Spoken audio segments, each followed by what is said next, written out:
Hey, what's going on, everybody? This is your boy King Gabe here on the audio here with The one EJS. And I'm also known as an actor now as Edwin J. Sherman, but y'all still call me the one EJS. All right. Yes, we're reason we're here today. Was nighttime when we're recording this, but reason why we're here, we're talk about this play that old EJ's been in. He's been working really hard with this play. I mean, trust me, it's a lot of work went into this play, and that's what we're Soldiers Play. It's really good too. There, I really enjoyed the play there. Both me and Christina. And I know a lot of other people that went to see it. That I heard a lot of them even had commented on and everything like that on the social media there. Oh yeah.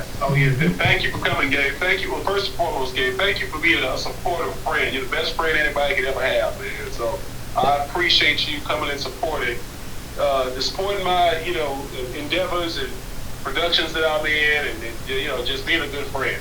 Right, yeah, no problem, man. We and definitely and also thank you for being friends with us. Matter of fact, even I'll let you know. Even Christina actually one of the things Christina say, she said, man, what we've been through, like before you and I kind of started back to talking with each other. She said I kind of wish y'all had started talking with each other a lot earlier. Yeah, yeah. You know what, Dave? Life is like that sometimes, man. You grow up and you grow apart, for a temporary amount of time. Life happens. You go off and venture into different things. Mm-hmm. But God had it set. Hey, we came back and now we're the best of friends, and we collaborate with each other and different projects and things like that. So things work out for the good, Gabe. Oh yeah, That's why that's one reason why, like I say, even with a small amount at the moment, me, Christina, you, and Casey, I definitely treasure all you guys. I mean, that's pretty much almost like like the Yu-Gi-Oh cast with their friends and stuff like that. I definitely treasure that because, like I say, it takes. It takes even if it's just a few, it takes good friends to get one another through the life, and even with our new member Janara, kind of sharing that friendship with her. And even like say in the case of Janara, we might have just got started to know Janara, but it's like almost like even in that short period of time, it's like a lifetime. There's some people in life that you'll meet. It's like, wow, it's like we've already been friends forever and a day. Exactly, yeah. Because I mean, it's especially you find out like how similar to you they are too. Right. Absolutely. Absolutely. Yeah. Absolutely. Yeah. I couldn't agree more with you on that. Oh yeah, it's definitely really great to really be with one another, and share like our in our accomplishments amongst one another too. There. Yeah. Yeah. Yep. So going with this. And by the way, just before we go any further into this, which might be a little obvious, but before we go any further, the Soldiers Play is really adult. By the way, it is, like I say, it's still a good play. Don't get me wrong, but it's very adult. Matter of fact, an example of what in my opinion, from what I saw, it reminded me a lot of Django. And any of y'all has ever seen Django? And that was a good movie too. It is not. It is definitely not for children. That's for sure. But for the adult viewers, it is a must see. Yeah. So this is definitely this is definitely going to be an Adult Swim little video audio here. Not saying this. I mean, I'm not necessarily saying we're gonna be like swearing or anything like that. But there is some topics concerning this play that yeah, we need the Adult Swim for. Yeah. Yeah. So this. I mean, so sometimes the conversation has to take a more mature, deeper turn on some stuff. Right. Yes. That's. Yeah, definitely. Yeah, you do have to have that. Yeah, that's like Cartoon Network had. That's kind of where I got the idea from Cartoon Network. Yeah. Yeah. Yeah. Yep. Yes, indeed. But I really appreciate it, Gabe. And let me know where you want to start, man. All right. Well, let's. Well, I guess let's see. The first question. Or thing to talk about. How we know you. Okay, I know you started. Yeah, I started preparing for this play. I think like in January, kind of. Yes. So we. I'll tell you the entire story, how everything came about. Well, I'll take it when we started. I'm only gonna take it forward. So we started practicing really in the last day of December. Okay. Casting calls were in November. Mm-hmm. And we already had the date set that we were going to perform in February. And so after the Christmas break, we once we found out who all were cast in the particular roles, we got in. And next thing you know, January was here, and for the first half of January, it was moderate. It wasn't like heavy rehearsals. But after that. You remember the big snowstorm, the big ice storm? Yes. Right around Martin Luther King Day. Right around Martin Luther King Day, absolutely. And with that happening, we had like a good week off where we didn't have rehearsals at all. And so we had to really pick it up right afterwards and really get into that grind, into that mode. And thanks to God we did, and we really caught it pretty well. With the blessing of this show was that the cast really gelled really well. Mm. And so we all got along. We all were talented actors, and by the time February was here, it was rocking and rolling. Okay. Yep. So yeah. So as you hear, yep, and that was yeah, I definitely know about with the grind part, because I know you was telling me that when you mentioned about the play when you first told me about the play and everything there, saying yes. all the rehearsals, especially when it got to February there. Oh yeah. Mm-hmm. Yeah, when it got to February, it was no turning back by that point. Then so like in January, our rehearsals were literally focused on certain scenes. So we might practice, like my character might practice maybe 2 or 3 times a week. And then there's some other characters that practice maybe like a good 2 to 3 times a week. But then after the snowstorm, we were basically, everybody in the cast was practicing every single day. So no days off, especially when we got to that last week. It was basically practicing all those days straight, completely. So we really got to know each other. We really got to know our parts and really gel and really have that chemistry and charisma. And know the story front to back, and hey, we got it done. Kind of, I will say, because it's been a while now. I might be wrong because it's been a while since I've actually, as far as like acted there, because most of my acting has been like in school and stuff like that. And I think I will say I did do a couple. I think like maybe 1 or 2 plays. With somebody when I was like in college and stuff like that. Not it wasn't at the college, but it was during my college years there. Did a couple of them. But I will say, yeah, I will say, yeah, it seemed I kind of like with the rehearsal stuff like that. Yeah, I do remember especially the ones we had at the church, we just like you guys, we really they really was buckled down on us, especially when we had plays at First Baptist there, because Yeah, the director there. I mean, she was pretty much female Tyler Perry there. Yeah. Hmm. Yeah. But yeah. So I definitely know. Yeah, I can feel you on that one. So another thing to ask about your now about your trying to think which one to do first. About your, I guess we'll say about your character first. What I know this. I know the play itself. From what I looked up, actually comes from an old from a film back. I think like 1980 something like kind of. Yes. Yes. Yeah. So the play was released. I would say between I would say around maybe like 1982. 1982, 1983. So it was originally called The Soldier's Play, which is what the show that I was in. It was named the same thing, The Soldier's Play, or A Soldier's Play. And then the film came out in 1984, and it was called A Soldier's Story. So it's basically the same story. There was really barely any changes, except for maybe several scenes might be cut out, and some scenes were added in for more cinematic type of feel.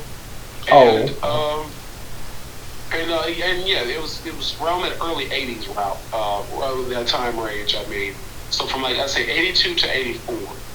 And I know you asked. You said you want to know more about the character that I played. Yes, yeah. We start. I think your character one. I know it played. Let's see. What was the name of the character again? I forgot the program in here. The name of my character was Private CJ Memphis. CJ, that's right. Okay. Okay, so yeah, so what was like based on the the history behind this story? What the character CJ? What was he was a for the viewers? How how was how was it getting into his character? Yeah. So CJ, for a long story short, he's a good old country boy. He's a uplifting soul, a very upbeat, optimistic guy. He makes the most out of a bad situation. And he is a guitar picking singer. He loves to sing and he loves to play the guitar. He loves to make music. And he's a strong guy, very athletic guy, very well built. And that's I'm not just describing myself more so, not saying it in a narcissistic way. That's just the character. If you watch the movie, C.J. Memphis, played by the late great Larry Riley, he was a very physically built man, as well as he could sing and he was a great performer. And anyone that has played C.J., at least most of the time, had to fit that build or that look and that style. And he's I would say, as I really kind of just recently stated, a very optimistic, make the most of a bad situation. Superstitious, he's very superstitious kind of guy, a spiritual kind of guy, fun-loving, and just a person that loves to have a good time. And I would say, if anything, he is a big kid at heart, a grown man that's still a big kid, which some people could say is a good and bad thing, but all in all, CJ was really a cool dude. Okay, and I say especially with you playing the for his character with the guitar, I was it's like from what I saw, like when he was real happy with the guitar, but it seemed like when it got took away from him, yeah, it was almost like you took a part of his soul there, like they took. Yeah. Yeah. So. There's a particular part in the story where CJ is not as free as he would like to be. He loves big spaces. He loves to be able to move around. He loves to be able to be active. So when you take that from him, it really shocks him. It really robs him of his joy and really can break his spirit. And so, and especially when he doesn't have his guitar, that's like his lifeblood.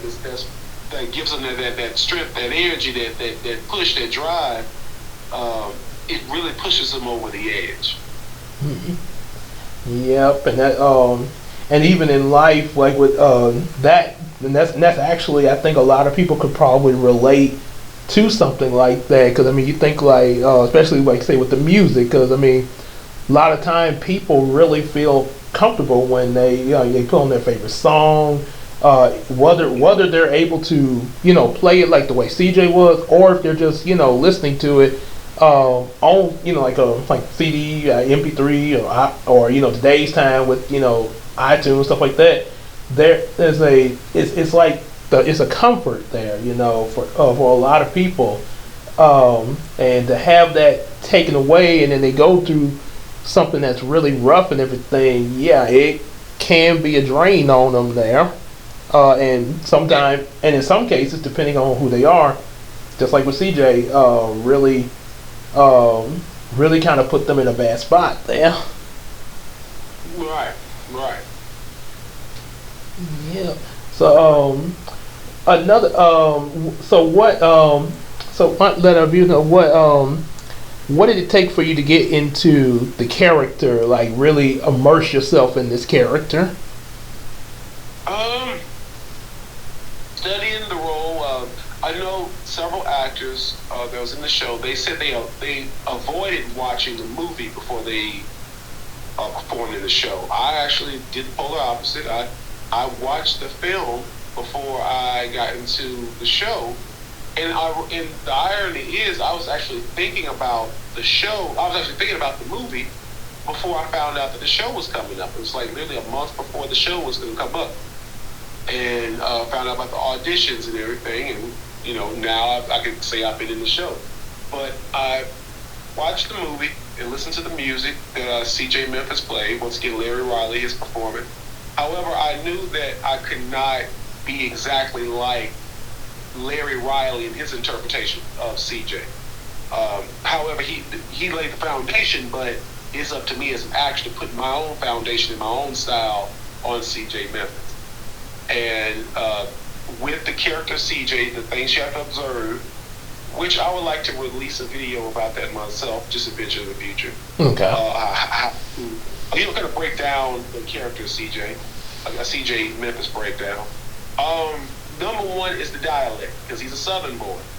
Mm-hmm. So if you notice, Gabe, when I was on the stage, instead of talking like my, Southern black country city boy, Shreveport, Louisiana accent, which I'm having right now, I'm gonna just say it's an Edwin Sherman accent. I'll change it a little bit and say, "Hey, what's going on there, Gabe? How you doing there, man?" Sort of like that. Say country, sort of. I guess say like down in the deep south of Louisiana there. Yeah, I kind of sound, and it took me a while to really get that. Even right now, I still kind of struggle with that slang a little bit. And the only reason why is because I didn't know if I was sounding country or almost Cajun, because there are two different things. Like there's the Creole down there in New Orleans, right? Saying baby, it's different regions have different styles. There's South Louisiana, there's North Louisiana. So like you got that South Louisiana, kind of like old boy Gambit from that Deadpool movie there. Exactly. I think I'm gonna make a name for myself. And then the Geechees that's in the Carolina areas, and you got Atlanta style slang. So it's different type of slangs. Mississippi and Alabama, it's different type of slangs. Even Texas, different type of slangs just throughout the South. So I did my best to have a Southern drawl or sound, and I guess I did pretty well because the directors and the director and assistant director of the show said I sounded good when I talked, and I gave that convincing sound of a Southern dialect. Because you went to the show yourself, hey, I did my job. So the first thing I would say is having a Southern dialect for CJ. The second thing is knowing your music, because this is a very musical character, and I did not technically, the director and assistant director did not ask me to play the guitar. They did not ask me to be a musician. I took it upon myself to say, I'm going to learn this guitar and play the role, because I feel like I would fail in the role if I didn't take that initiative. If I'm just going to sit there and act like I'm playing the guitar and sing, it's going to be empty. and I don't want empty. I want to make sure when I'm playing the role, you can feel the music, you can hear the music, you can see, because that guitar is part of CJ too. So when he loses it, he loses a hunk of himself. So that is another thing I would say. And shout out to anybody that happens to play CJ Memphis. It's not going to be required for you to be a singer or musician, but if you can, there's, and I'm going to do a video breakdown on it. I really feel compelled to learn something, or at least learn the basics like I learned the basics. And I was blessed to be in the same cast with people who are awesome with the guitar. Shout out to Daniel E. Moore, who plays Wilcox in the play. He really showed me some things, and like, you know, the basics and the tricks of the trade to know how to play guitar. And the final thing I would say is, I want to say two more things. The physicality of CJ. Now, the script will say, you know, CJ is a well-built, athletic, good-looking young black man, and they're gonna usually cast somebody that's athletic. And I'm reasonably athletic myself. I could be more athletic, but I've also seen other interpretations where CJ might not have been the most physical, or somebody might be heavier set or skinnier. And my answer to that with anybody that plays CJ is build your body up the best you can. You don't have to fit that exact image, but to be the character CJ and playing baseball per se, you at least need to. This role should motivate you to be as active as possible. Whether you are a skinny guy that's an ectomorph, a mesomorph who's already like well built, genetically gifted, or endomorph who's a little bit rounder or heavier or more plump. Take the initiative to at least be more physical, no matter how your genetics are. CJ is indeed a physical person, so I would say take that as you will on how you can apply that. And the final thing, I'll land my plane on this one, is knowing the story of CJ and black soldiers of yesteryear, whether it's World War I, World War II, or any other wars, to get a feel of what black soldiers went through, and also get to do some research on the character, if there's any breakdowns or backstories on the character of CJ, or anybody that might kind of fit that field, kind of do some time travel and look around. So I know that was a long answer, but I feel that was necessary. Well, I will say definitely to the guitar play. Yeah, I'm actually, and that actually is kind of a surprise to me, because I thought that was something, you know, from them in your script to play guitar, you know, learn that for your character. But the fact that you actually chose that and you wasn't required to do that, that's actually pretty amazing there. And I for one am really glad that you did take the initiative of it, because I know that, and like I say, knowing like especially previous plays you've been in, I know that much like what they say about Cyborg and Teen Titans, you give 110. Yeah, you have to give more than 100%. So that way, if you are lacking anything or you feel bad that day, you're still at 100. If you lose 10%, you're still at 100. Right. So, and and like I said, that and I'm gonna say, you know, from what me and Christina heard, because I mean, both of us was just I was like, what? Let's say you really put the soul in how you was really like just when you started playing it. And you say how long did it take with the guitar lessons? It was I'll say a month. I say a full month.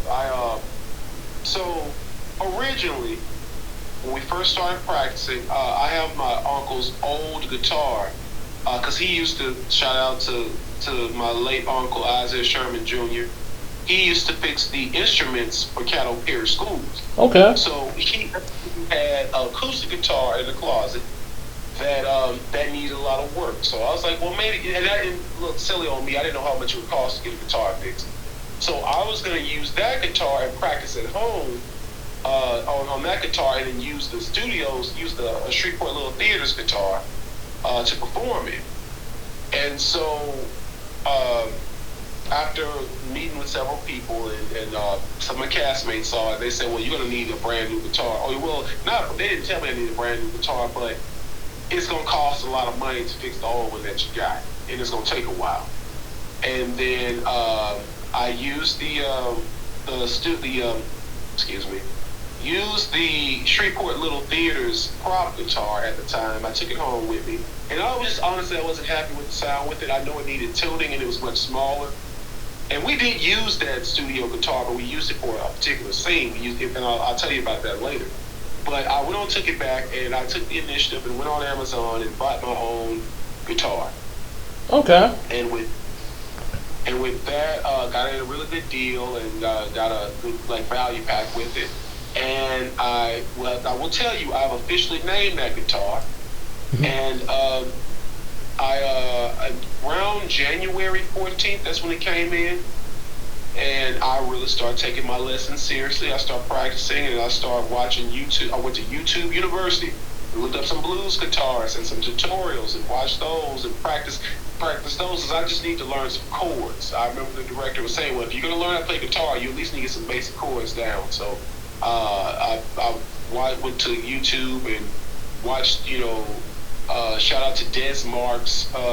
That's the name of it. I can't think the rest of the YouTube name, but it's an older black man from overseas, Des Marks, that showed some how to use two fingers on these chords. And Blues Guitar Institute was another one that I watched on YouTube. And there was several ones. And then I purchased some lessons. Shout out to Guitar Center in Shreveport, Louisiana, and I ended up getting into their open house. Got a good deal for a month-long level of lessons, and got those lessons in. And I just practiced at home.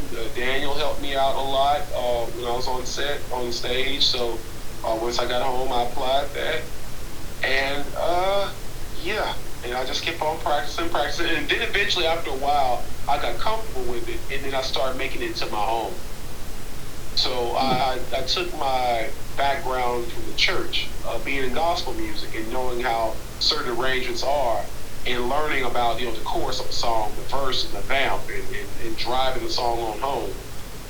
And I've officially named my guitar CJ, since I purchased the guitar to play CJ. My guitar's official name is CJ. Okay. Yep. Well, hey.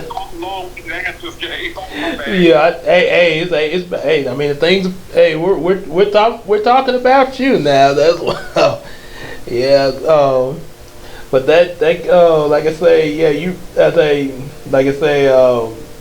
I was that was probably one of the best parts of your performances was especially the singing and the guitar, and then that one surprise scene when the one that was over all the soldiers and everything was getting all up in your face there.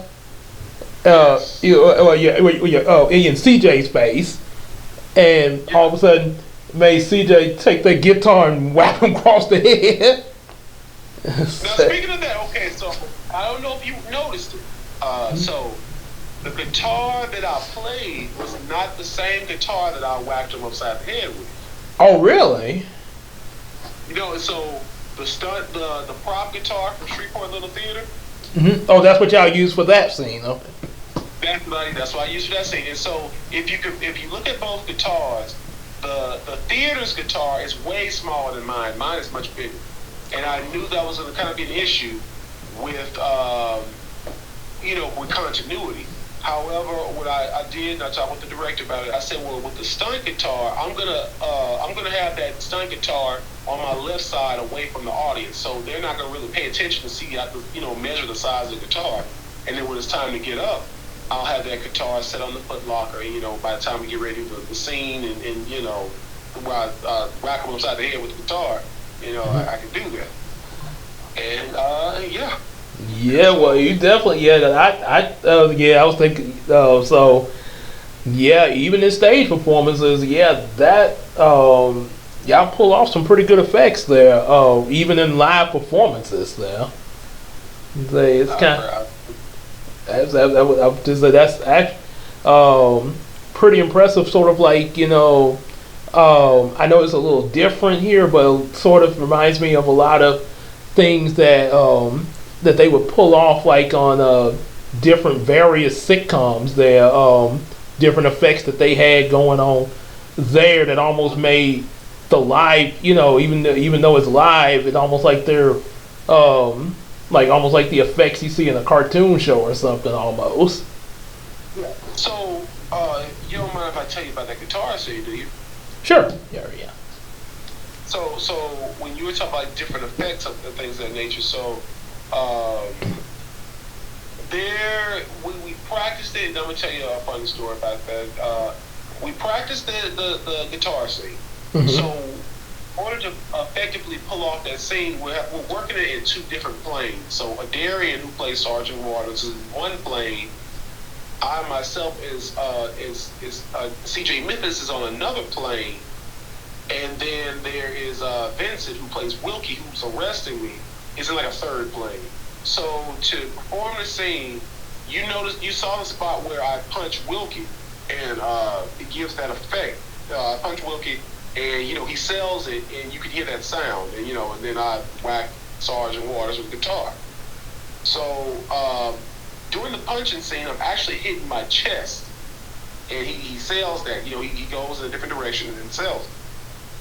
And then, you weren't there the last night. The last night we had a little mishap, and I accidentally just slightly grazed my boy Vincent. Shout out to Vincent Turner. He's my good friend on the stage, my fellow brother in the music ministry. But he said it's cool. He said it made for great theater, and I gave him apologize in the form of a gift. So he knows what the gift is. I got him several things. Got a little good gift bag. So he listens to this. Hey, Vince, man, I know it's all cool. Like we had a really good conversation earlier today, but I had to mention that. But my biggest fear and worry prior to that was actually the guitar. So that's why I didn't use my actual guitar. I didn't use my CJ guitar. I used the theater's guitar, and I had to really over-exaggerate the action and really swing all the way up and like start down real low and swing up to sell that move very well. And that's how we got that done. I see. Yeah.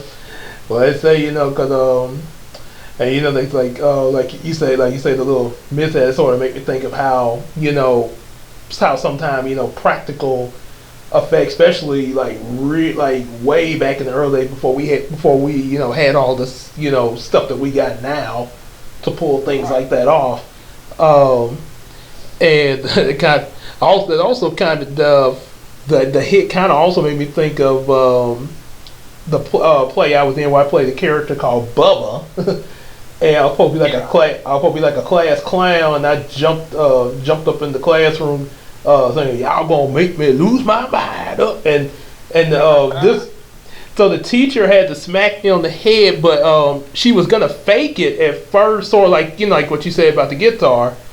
But I actually had suggested to her to go and smack me on the head for real. So that really made it to make it like really more realistic, and I actually respond to it like, "Ow, hey." Yeah. And I'm gonna say that about that, and because like when I talked with Vincent about it, I felt so bad. I was like, oh no, because I was more worried about the guitar for the longest time, and I know the director and assistant director was more worried about the guitar than the actual punch effect. But I know that yesterday. We were a lot closer in like the blocking. See, blocking is very important because fight scenes are like a dance. Like anybody who's done stunt training in theater, matter of fact, more importantly, anybody who's been in professional wrestling will know that conflict, like that combative stage combat, is a dance, and you really have to have great communication with your partner. And so there's the person that's dishing out the butt kicking, there's the person that's receiving the butt kicking. And usually it's really the person who's dishing it out really has to be the one that's careful or control themselves, as the one that's the victim is the one that's really selling it. And so I remember when we did the scene yesterday, and like I said, me and Vince did this like six nights in a row, no issue at all. This final night, I'm like, oh Lord, how did this happen? And I didn't even feel that I touched his face, but I knew something was different because he had fell back a little further. And I'm like, oh snap! What happened? I'm thinking, oh, we must have really got into it, or he got into it, or I got into it. I knew I felt more than what I usually would feel because I knew I would touch the air sometimes because I had to like air punch past his ear. So, but stunts like that are tricky, but it's really just communication, trusting your scene partner, making sure everybody is safe, and yeah. That's really what it is, and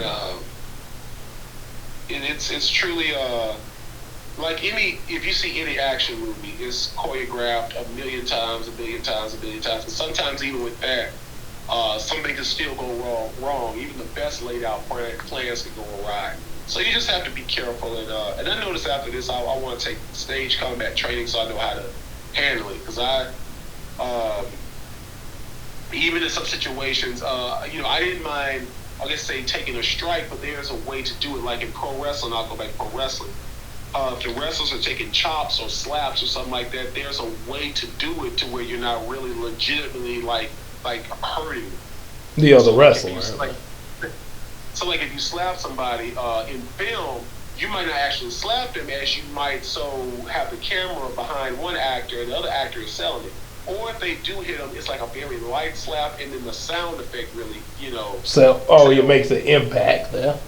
Impact. Now, if you're in a live show or something, they're actually doing a slap. Now, in theater, you might put one hand in front of the other and then slap that, or you might do an air strike.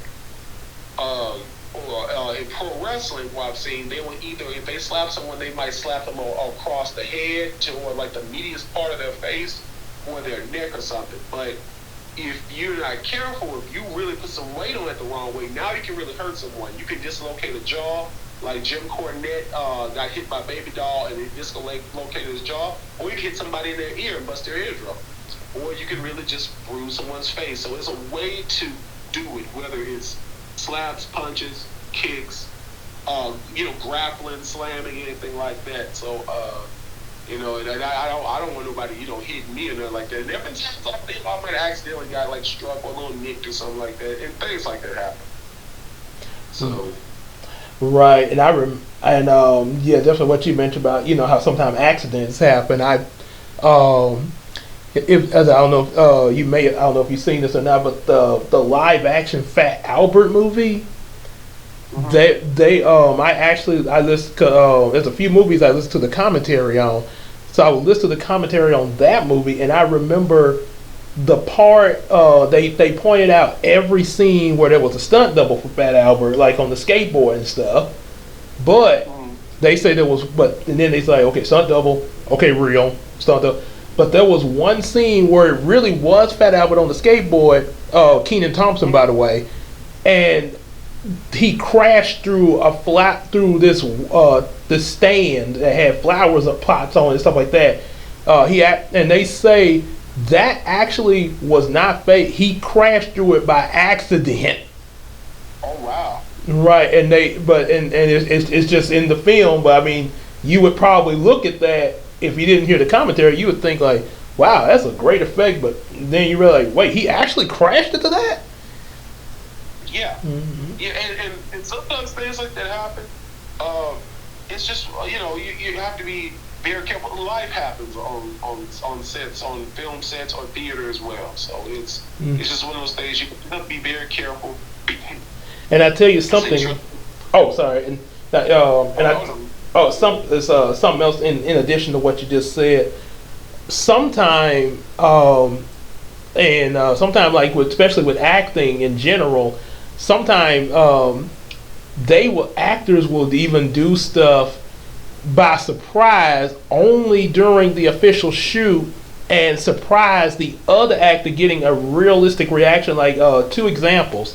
One, Spider-Man No Way Home, No Way Home, the Green Willem Dafoe as the Green Goblin when Tom Holland was punching him.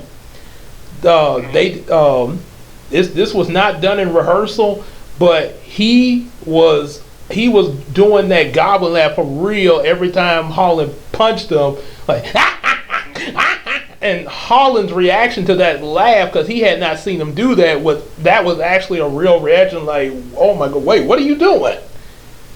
Yeah. And the second one, that was kind of really Roscoe Jenkins. There was a part where Martin told Michael Clark Duncan, say, a little help with the bag, oh, I ain't no bellhop. Besides, I ain't had my steroids today. The original script was supposed to end there, but Michael Clark Duncan told the director, he said, y'all keep rolling. I'm gonna do something tomorrow. And they was like, what? He said, no, just keep rolling. You'll see. So they kept rolling. Martin did this little joke bag, say, put some deodorant on, a little fake something, and so where it was supposed to cut, they kept rolling. Michael Clark Duncan took off after Martin Lawrence. Martin wasn't expecting that. He went, oh, and you see, like, he's running like a linebacker with this big thing, with this big bag of charcoal after Martin Lawrence. And with that, but so yeah, sometimes sometimes you get surprises like that, in order to get real reactions from the other actors there. Yeah, and when you have as I stated, when you have a good bond with talented actors, you develop a chemistry and a trust to where you can take some occasional risk, or even prank or something like that, or even just have some little Easter eggs, within the storyline or in the show, and just kind of, wink, okay, I know what you're trying to do, but it's not going to work. It's like in any workplace. Once you develop a chemistry with your coworkers, or your supervisor, anybody like that, or even customers, anybody that you see on a regular, you're going to start knowing their ins and outs and how they move and everything like that. And even you'll know whether if a mistake happens or something's not right, you'll know how to fix it or adapt with it or go right along with it. Right. Yeah. Yeah. Especially the more you learn people and everything now. Oh yeah. Yeah. Oh, yeah. So that kind of even like some of the stuff that we've done here on the channel there with like the different little those different little shorts that we've all four of us have collabed on sometime now. Right. Like yeah. So let's see. I guess next okay, about to get to in the okay, also in the overall story. So what would your the overall story as a whole, as that you've been in this and everything, what would your your take be, just like a short take on the story, like how you feel about it and everything. About the entire story of like Soldier's Play? Mm-hmm. I would say it's a magnificent story that needs to be told, because the black soldiers of that era, of the 1940s of World War II, went through a lot just to even get one tinge of respect that they should be getting. They should be getting a lot more respect because they're putting up with 10 times more. You're fighting a war against another country. At the same time, you're fighting a war against your own country. And to not be appreciated at home, that you would rather go out on the field and possibly lose your life on the field, it's sad that you would rather be at war than be at home. That tells you a lot about home. Mm-hmm. And it's just a story about how these black soldiers who are misused, not appreciated, how they really make the most of what they're going through in the midst of that tragedy and tragedy erupts within that, and it becomes a murder mystery. Oh yeah, especially when they was trying to find out who killed the sergeant there. Right. So it's really as I just stated, it's really a group of men is going about their daily routine, and then one event leads to another. One tragic event, one scandalous, messy situation leads to a more tragic event that leads to a bigger tragedy. Or really just as big a tragedy because one person actually had it coming, I guess you could say, because of the previous tragedy. Yeah, but I tell you that sergeant. I know I mentioned it. While I was there and everything, when everybody was asking questions and stuff. That's the sergeant. Really, the way he pulled off that character, and I mean, especially when he was on his last breath and like, "Hey, I don't like you" and stuff like that. It Oh yeah. He made me that's another reason why I compare, in my opinion, to Django, because he kept making me think of Samuel L. Jackson's character in that movie. Samuel Jackson, he was supposed to be like, I think, the house slave, and Right. his character was sort of a suck up to the massa. Yeah. And shout out to Darian Williams, who plays Sergeant Vernon Waters, and shout out to the late great Adolph Caesar, who is the original Waters not only in the theater play, he plays him in the movie Soldier Story. And so originally, Sergeant Waters is a lighter skinned black man who fought in World War One. Now, of course, in our show, Darian is a darker skinned black man. As you see, I'm a lighter skinned man. So the conflict in that story doesn't necessarily show colorism, or of course it could show colorism just in reverse, in which you can't be like that. Colorism can be in reverse, but it shows more classism because Waters is he's a northerner and comes from a more, bourgeois or a little more sophisticated type of style would be the right word. And CJ is coming from the South. He's more country. He's more spiritual. He's more, kind of backwoods type of character. And so playing that role of Waters, because he comes from that background of a more sophisticated northerner, or not as, I guess say as urban as some people could say, as the other black soldiers, he loses his identity, or he lacks an identity. And it's really kind of an internal struggle, and he takes that out on black men like CJ, who's very proud of who they are. And because you mentioned Samuel L. Jackson, which ironically Samuel L. Jackson was in the original play. He was in the movie, but Samuel L. Jackson was in the original play. I don't know exactly what his character was, but he was in the original play. Yeah. And Samuel L. Jackson's character Stephen and Waters, I would say Waters wanted black people to be more empowered, but he went about it the wrong way. Stephen, Samuel L. Jackson's character, was just more so in love with the white character that he served. As Waters, he loved power, and he will do anything he can to obtain that power, whether he is kissing the butt of a white sergeant or somebody that may be in a superior position. At the same time, he wants blacks to rise up and be better, but he goes about it the completely wrong way. He does more damage than good. Yep. Yep, that's right. And something else when you mentioned about the light skin and dark skin thing. I don't know. I can't remember what the name of this movie was, but strangely, we saw this in school once. But the one thing I remember about it, for some in the movie there were dark skinned black people, and then they were like, you had your light skinned ones. Some of them possibly being mixed or just they were just light skinned, but the dark skinned black were actually belittling the light skinned black people, calling them cockroaches. Hmm. And so like I said, that's about the only thing I remember hearing from them. But but yeah, it kind of made me think of that there. Yeah, Especially between you and the sergeant, your character, CJ and the sergeant there. yeah, yeah. It was. I remember when we first got cast. I said, "Well, how's this going to work out? Because this is a unique dynamic.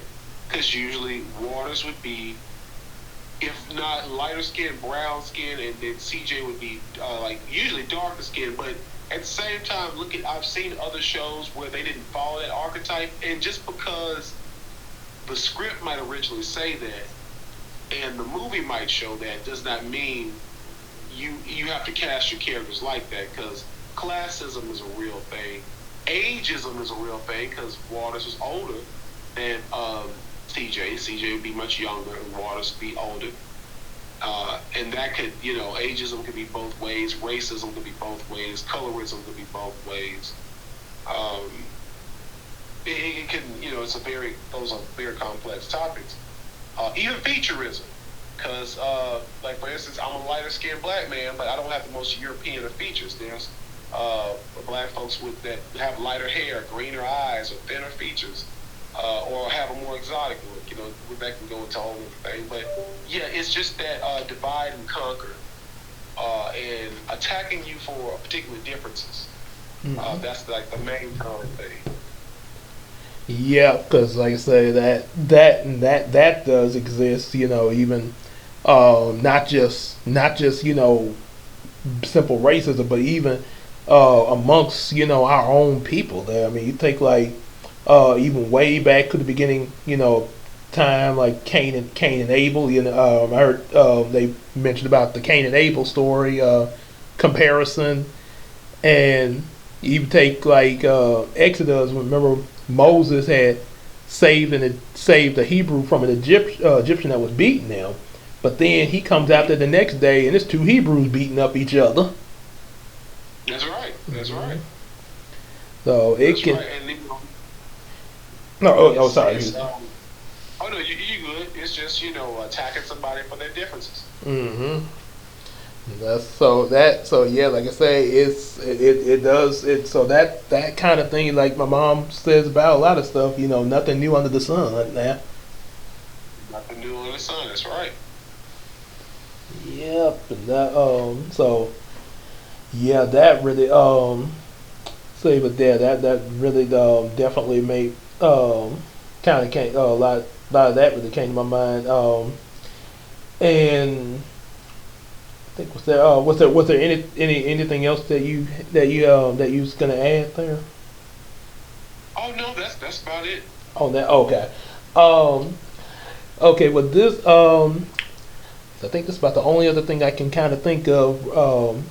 I know when we were all raising our hands, making comments and asking questions there from the audience. Um, Yeah. I mentioned. And I know we all kind of laughed this off here, but I know I mentioned about asked y'all if any of y'all had done like method acting, and Yeah. so one reason why that came to my mind that which and I probably guess everybody has a different thought on that, but one thing that came to Yeah. my mind from what the first time that I heard about that back when I did Brownie reactions, and little co-writer I used to have she was playing a character when we reacted to the Nutcracker movie, and Yeah.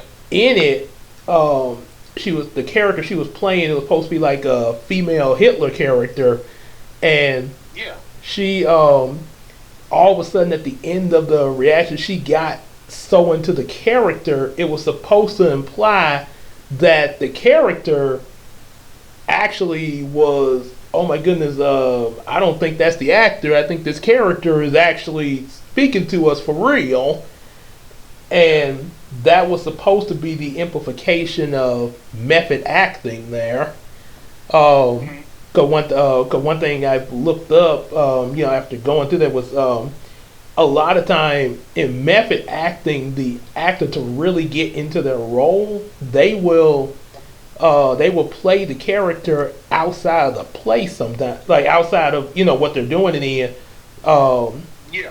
as an example, um, when we had one of our kids' night out at Kroger for Halloween, I one year I dressed up like Batman, and Yeah. while I was up there at the store, now get this, we're not doing no play or nothing like that. I'm just in costume, but Yeah. I actually walked around that whole day sounding like Kevin Conroy, and I was.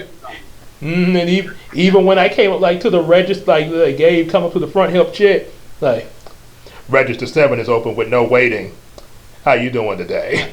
So yes, I was really immersed into that. So that kind of an example method that got, and a lot of time people when they do that, like especially myself, they'll Yeah. and I didn't even know about method acting when I did it, so apparently that's what I was doing and didn't even know it.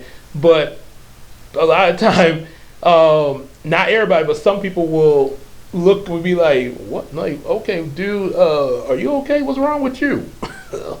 Yeah. And think, you kind of turned into a whole nother person on them. Yeah. Well, I've never done any method acting, and you have to really be careful with taking that type of approach. I know Mr. Alfred, when you asked that question, he had an explanation to answer. I'm gonna just give you my opinion on that. Mm-hmm. I didn't do any method acting, but I did take on the trait of like listening to a lot more blues music and really growing appreciation for it, and playing the guitar. And every now and then when I talk, I work on my southern drawl or my slang to sound like CJ. I made sure to do push-ups throughout the day at work, even though if I didn't have enough time to do a full-blown workout, I'll get some push-ups in. And that's about as far as I went, but I would say I'm also very careful with method acting myself. And I want to do more research on that, but you don't want to, as an actor, take that character home with you. I think I remember Denzel Washington saying, when he's done playing his role, he's done playing his role. He doesn't take the character home with him. Because you have to be careful, because you're putting on that character's trauma. They're good as well as they're bad. And I've heard numerous actors say they actually allow another entity to come into them to help them, I guess they quote unquote do method acting. Oh no. Well, yeah. Yeah, now you probably now you would now you anybody who does a now method of that, you definitely don't want no other spirits coming in you unless it's the Holy Ghost. If it's not the Holy Spirit, you really need to be careful with that. And so No. even in the realm of method acting, not every character you're gonna play is gonna be a God-fearing character. Right. So you'd be probably cautious of that now. You have to probably, because then you're gonna take on certain habits, and then next thing you know, that character will come in and not want to come out. So you have to be very, very, very, very careful with that. To that, I say you can pull on a very strong performance that will give off the illusion that you might have done method acting and never done such a thing. Like sometimes in emotional scenes, you might think about something that happened in your life that made you emotional, made you break, or even imagine what's the worst that could happen, and you channel that through the performance, but you don't really take that on and take that home with you. Right. Oh yes, I know that. Yeah. Now that I do know. A lot of actors have said that about doing stuff like that, like especially like obviously Will Smith. When he had to do emotional moments in Fresh Prince. There. Yeah. Yeah. I feel. And sometimes speaking of emotional, now it's just a theory. Now I don't know how true this would be, but some cases, sometimes an actor, when they're performing on stage, sometimes they could be actually going through something behind the scenes that is reflecting, right? And you'll look at them and think that it's just part of the show. Oh yeah. Like sort of Yeah. like Robin Williams when he played the genie. Um, that was a theory me and Christina thought when we rewatched Aladdin. And like when Jafar had control of the genie, he's like, "Sorry, kid, I got a new master now," and he was all sad and everything. And so first thing we kind of thought like this could be like he probably this is probably some of the things he felt when he was going through hard times. Oh yeah. Mm-hmm. There are times that I perform roles to where personally I was going through some hell and torment or damnation. I kind of channeled that through the role, or even previous things. I might have just got out of something, or something like that, and used it on the stage, or on the screen. And yeah, that can happen, but it's learning how to compartmentalize and learn how to use that energy in the right way Right, be without able letting it to over control the power there. control the power. So acting is not only a physical and emotional thing; it's a mental thing and it's a spiritual thing too. All right, yeah, yeah, 'cause there's definitely a lot of things said about both off and on stage, on performances that different things that are done in the acting business there. Right, right. Yeah. The adrenaline, you can practice it a million times, and once you get on that stage, that adrenaline will get to you. Hmm. That's why they say great power comes great responsibility there. Absolutely. Hmm. Yep. And that like I say, yeah, and then and then like you say, another example what you say, may some performances you don't want to take home like Yeah. that role when Miss Sherry Gray had us reading one of her her play and everything, and I did when I read one of the characters I read that they say Gabe, you sounded just like Shanae. Yeah.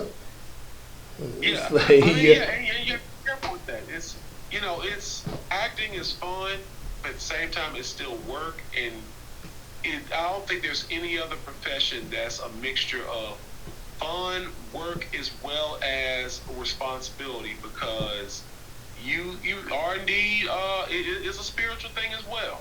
You have to be in the mindset for it too. You have to really be in the mindset for that. So it's more than just fun. It is fun. Don't get me wrong. It's one of the most fun careers I think anybody can have in existence. But it's still work. It's still Right, a lot of just work in there. Can't do it. At least not in a organized fashion to for people to purchase and watch and be entertained by. right, just like acting as well as also and then even the writing process of the stories that we Right. act in there. Say being the writer that's another thing because the writer they have to visualize what they're writing out for the performance there.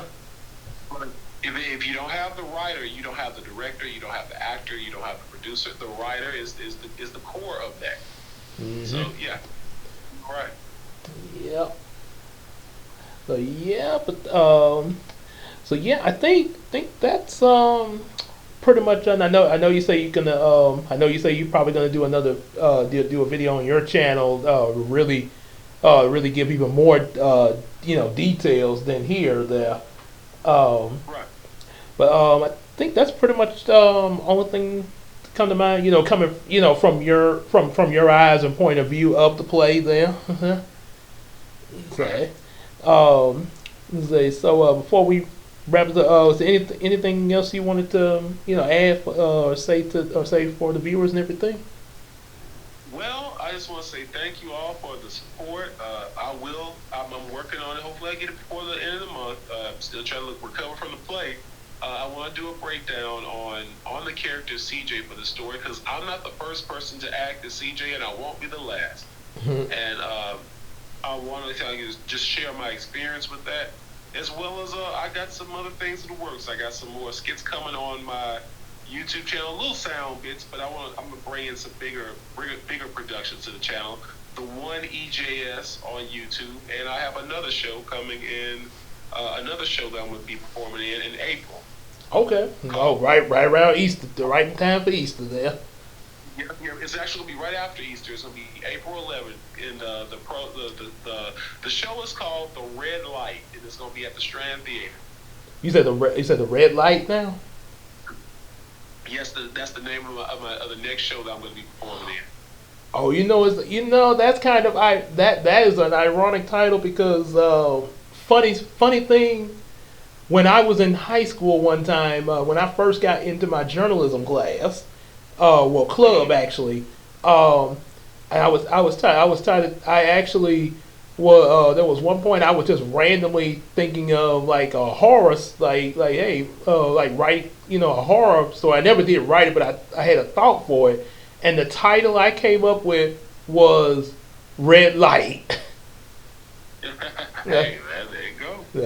As I wrote it, but yeah, I guess somebody got the story now, huh? So, yeah, that's funny how that works, isn't it? Oh, Yeah, but yeah, and yeah, like I say, it's definitely stuff on on the EJS channel, and definitely even stuff with us here at the Miracle Crew, Miracle Productions, and even make some appearances on his channel there. Say yeah. and hopefully future come we get some we amongst each other we come up with some thoughts as far as like some little in some do some like movies of our own to perform. You'd be seeing like how like movies open up and they be like this is with Touchstone and TriStar, the old companies back then. Man, so see a movie come out, you'd be like say movie in association with Miracle Productions and the one EJS. Oh yeah, that sounds good to me. Yeah. So yeah, we definitely want to be able to do. I got few ideas swimming around, but I ain't gonna say it here. There, you have to find out. There, I ain't gonna, like you said, don't tell everything. That leave them wanting to come back to find out what it is. Absolutely. Sometimes you gotta keep it close to the chest. Mm-hmm. Yep. Keep it real. Mm-hmm. Oh yeah. So, guess if nothing else, I guess kind of wrap this up here. Then, like I say, once again, real good performance there, and like I say, just keep it going. 'Cause like I said, we know, like I say, don't stop your passion there. Just keep on going with it, man. Oh, will do, man. I really appreciate it. Thank you so much, bro. Yep, and the same on our end with the writing. I mean, now I do admit I do like performances as well, but I kind of while I do have talent with performing and stuff like that, I do seem like a lot of my strength lies in writing the stuff and everything, getting the stories and stuff like that, and a little bit of voiceover because I do something because I be liking to imitate stuff there. But yeah, that's so yeah, we kind of we got similar just a few differences in how we approach things there. That's all. Oh yeah. Yeah.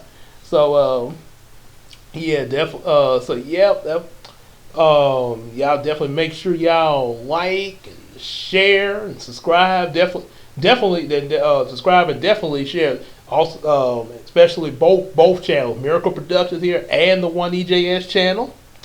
Say, Yes, sir. cause we both in alliance with one another. Yes.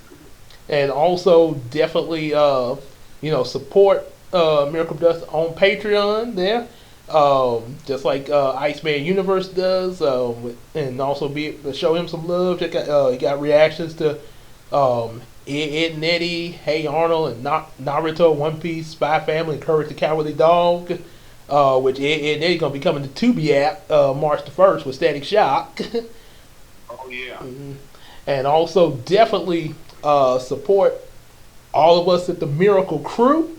Yours truly, King Gabe, Queen Tina, Big Sis Casey, Janara Nelson, and of course, the one EJS.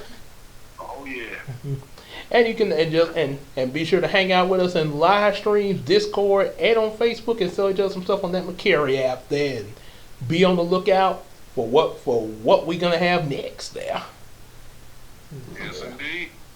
Yep, and like I say, thank once again for coming on to share about share your eye view of the play and everything, and what and how you and how much fun you had with it there. Oh yeah, I appreciate you just taking the time to interview me, Gabe. I greatly appreciate it, brother. Yep, I guarantee the more performances with this probably it won't be the first there. It just won't be the only one. There will be more. Yeah. There'll be more for sure. Oh, for sure. I'll keep you updated for sure, man. The best is yet to come. Oh yeah. So yep. So that's all we got for today there, and y'all. We'll see y'all in the next video content or live stream. There, we'll be seeing y'all, and y'all heard us in the audio today, but we'll be coming back on the visual there. Yes, indeed. So, but right now, peace out, everybody, and hope y'all enjoyed Black History. Happy Black History Month for sure. Oh yeah. All right. Good night, everybody. Peace out, everybody. Have a blessed night.